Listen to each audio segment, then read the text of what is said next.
Welcome, and thank you for listening in on this Paragon audio blog.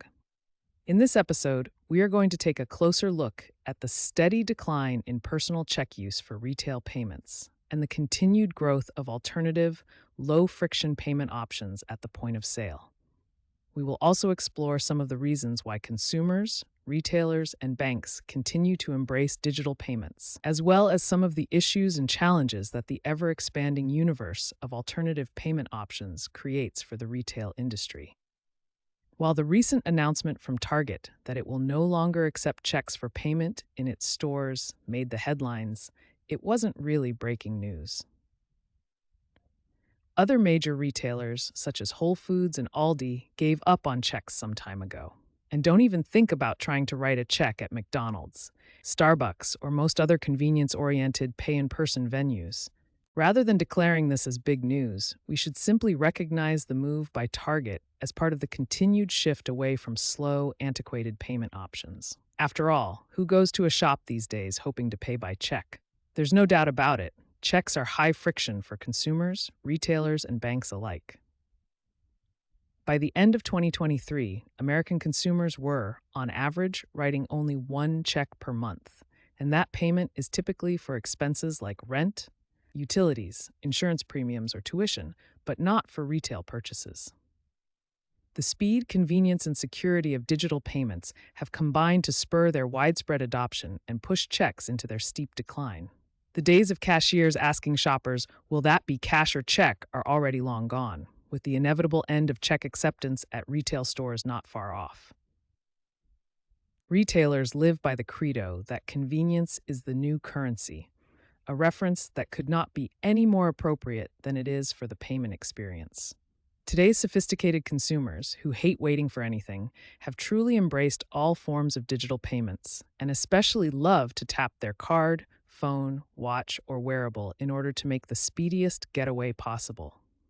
In reality, Target's decision to stop accepting checks was not only predictable, but practical. The economics of taking checks at most retail locations just doesn't add up anymore. Checks slow down checkout lanes. They are expensive to process, and they carry a significant risk of fraud. So while it is entirely logical and highly likely that the use of slow, high-touch, and high-cost payment methods like checks will continue to decline, it also seems inevitable that we will continue to see faster, slicker, and eventually no-touch digital payment options continue to proliferate. Unfortunately, dealing with this ever-expanding universe of alternative payment methods is going to become even more complicated and expensive for major retailers than dealing with paper checks, with issues surfacing at both the point of sale and in the back office. Most of the large U.S. retailers will take a standard assortment of payment methods, including cash, credit cards, debit cards, prepaid cards, even checks. The next level of detail is much harder to discern. Does the retailer take Apple Pay, Google Pay, mobile wallets, contactless EMV cards, etc.? Sometimes you can find this out by looking closely for specific signage, decals, or other indications the store accepts what you want to use. Sometimes the only way you can find out is to ask someone, and good luck getting the right answer from a retail store clerk. But asking introduces friction into the process, which is exactly what we are trying to avoid. Sure, if you shop at a store regularly, you'll get to know if they take your preferred payment method. You'll also get to know who doesn't support the way you want to pay. And the more friction there is in the process, the more opportunity for merchants to lose customers. The simple truth here is that it has become difficult for retailers to keep up with all of these options. Supporting multiple payment methods is complicated and expensive.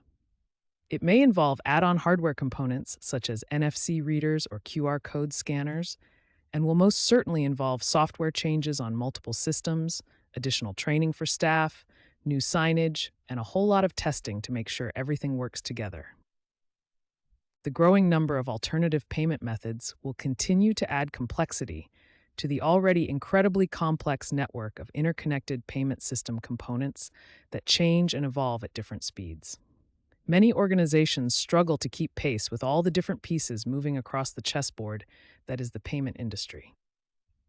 every new payment method adds another link into the vast global chain of networks, systems, and applications that are required to ensure every transaction is processed correctly, from its initial click or tap or scan through the entire authorization journey before a consumer can complete their purchase and head home with their groceries, camping gear, or school supplies.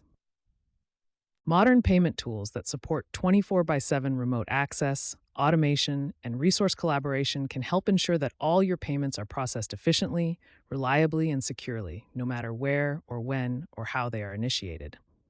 Thorough and accurate testing is a key to delivering a superior customer experience on every transaction. Interested in learning more about how web-based test tools and simulators can help your organization improve its payment testing processes and help support the growing number of digital payment options? Please visit us at www.paragonedge.com. Thank you for listening today.